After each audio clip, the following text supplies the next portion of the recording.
Assalamualaikum guys and welcome back to Hello Anfa. So hari ni aku akan tunjuk macam mana untuk korang resubmit ataupun submit Singapore tax, okay, untuk YouTube. First korang pergi dulu kat bahagian AdSense for YouTube, okay, klik sini. Kemudian go to payments.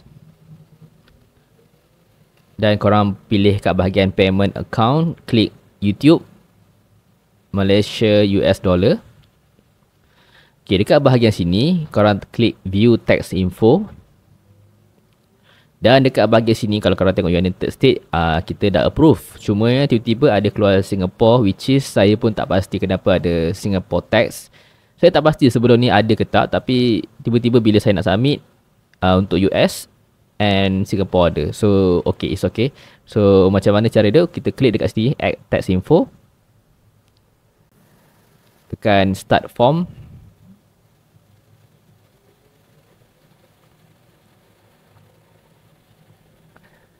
Kemudian dekat bahagian sini, what is your business type? Kita pilih individual je lah. Okay, do you have a permanent? No. Are you registered for Singapore Goods and Service GST? No. Dekat bahagian sini, optional sahaja. Scroll lagi ke bawah. Are you eligible for tax exemptions? No. Are you eligible for other exemptions or lower tax rates? No. Okay. Kemudian kita klik submit. Okay, kemudian kita refresh balik. Kita nak check sama ada dah approve ataupun belum. Okay, dah accepted. Itu sahaja guys. Sekiranya anda rasa video ni bermanfaat, jangan lupa untuk like, komen dan subscribe channel Hello Anfa. Dan jumpa pada next video. Assalamualaikum.